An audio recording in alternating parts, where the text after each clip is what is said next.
And I really, honestly, I believe that this idea is still a very radical idea. It's still very radical, and it's especially the socialism from below aspect of it. I was watching the film X-Men 3 the other day.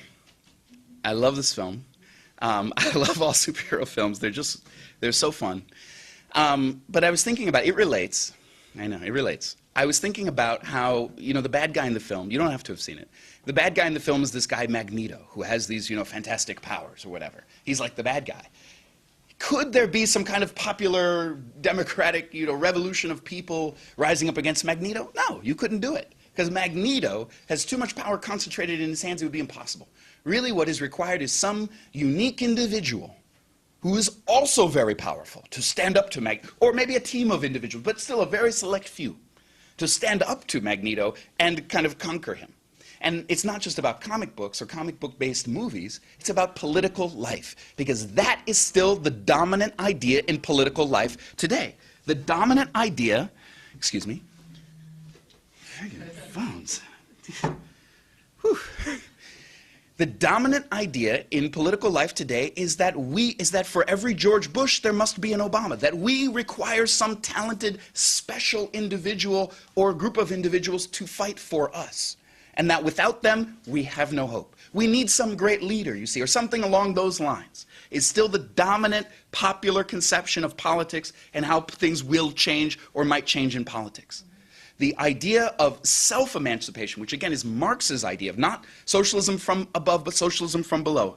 And as Marx put it, all previous historical movements were movements of minorities, numerical minorities, he means, or in the interest of minorities. The proletarian movement, that is the workers' movement, is the self-conscious, independent movement of the immense majority in the interest of the immense majority. He says communism is the complete restoration of man to himself as a social, i.e. human being, a restoration which has become conscious and which takes place within the entire wealth of previous periods of development. It is the solution of the riddle of history and knows itself to be the solution. It is the solution to the riddle of history and knows itself to be the solution. That is, the working class movement, the popular movement, is not just somebody else's stage army to manipulate, to roll out and roll in, but really the socialist movement envisioned by Marx and Engels is a self-conscious movement, a movement that has ideas about itself, a movement that knows what it's about, that knows itself and knows itself to be the solution. Historically, what does this really look like? What are we really talking about here? What we're talking about is, and we should talk about some of the examples, and I'm sure there's books here that we can point out that go through them. Historically, like what has gone down, what does this really look like? What it looks like is a working class movement that usually has some element of strike activity, usually a lot of strike activity, but that expands beyond just one workplace to many workplaces that strike somehow in a kind of collaborative way, in coordination with each other. A strike that's not just about pay me this, but that's about get him out of jail. That's about stop this war, that has political demands in addition to economic ones. That's anti-racist or anti-war. That's pro-immigrant. That's pro-women. A movement that encompasses those other demands and is based out of the workplaces. And that at some point does not seek just to get your local socialist elected to office, but seeks itself to have power in its own organizations, in the very same organizations that organized all those strikes and all that coming together and organizing of people, that those organizations then have some kind of confrontation with the state. And I think that is, that's what they argue, when Marx and Engels argue in the Communist Manifesto, which, by the way, I think now is the time to go back and read the Communist Manifesto and talk about this thing. There's a lot to it.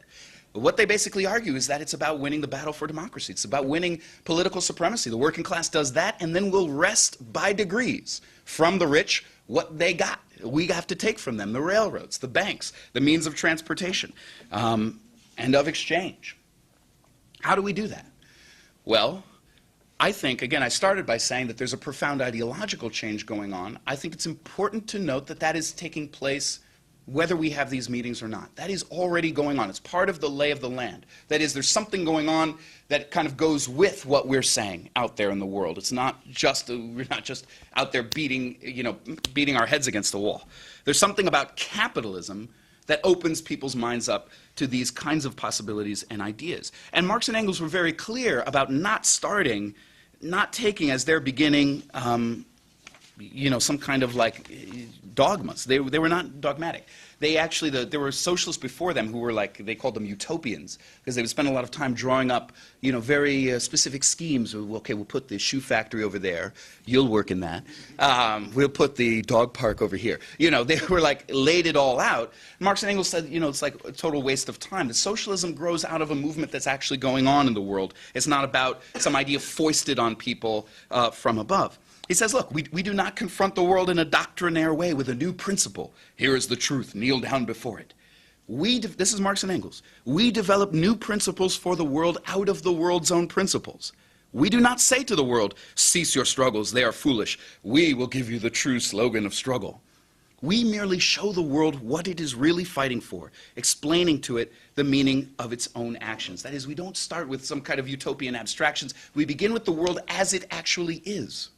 Not as we would imagine it to be. And even in the manifesto, they go so far as to say, where do the socialists where do they get all these socialist ideas? All these ideas I'm spouting, where do they come from?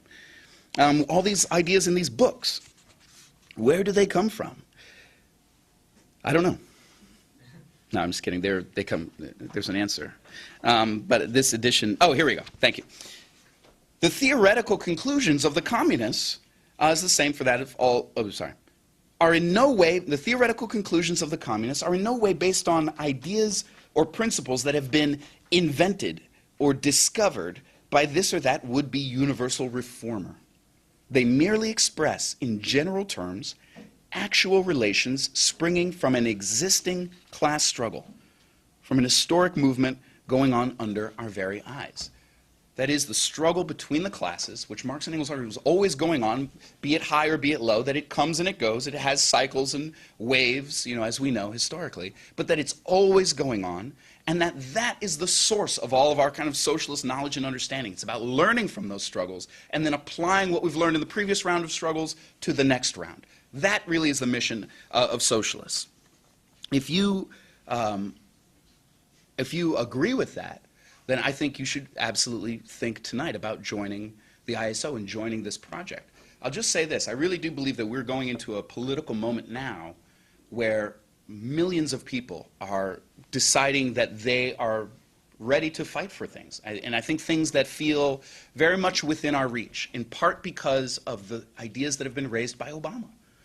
Obama is trying to create jobs. He wants to create he has some 3.5 million jobs planned, except we just lost 4 million jobs in the last few months. So that ain't enough. But still it raises the idea that there ought to be jobs, or that the government ought to do something to create jobs, and that gives us an enormous leverage, if you will, a kind of ideological leverage to go in and argue for that. We're not arguing crazy stuff. Obama's creating a public, he wants to do this like public healthcare plan alongside a private healthcare plan. Okay, well that's not going to be good enough. As long as he's preserving the role of the private health insurers, we're going to have all the same problems. People who have an incentive to deny care. We have to, but still that gives us a leg up to argue to abolish the private health insurance companies and have a nationalized plan. Obama campaigned using the iconography of the left and the anti-war movement. We can end a war was one of his television slogans, except he ain't doing it. He's maintaining the mega bases in Iraq and he's sending more troops to Afghanistan. But still, the fact that the idea of ending the war is a good thing and that's what we're kind of all officially for, that has raised the idea that I think we can use to come in and make an argument about what the war is really about. In other words, in a number of different ways, even the stimulus, they cannot say to us anymore, you have to take these budget cuts because, we're sorry, Brian, there just isn't the money. They can't say that. They can't say that after they shoveled $1 trillion back to the bankers, that there isn't the money, that the money doesn't exist. The money clearly does exist. It can be gotten at the drop of a hat. Clearly it can be. It's a question of priorities. And therefore, an enormous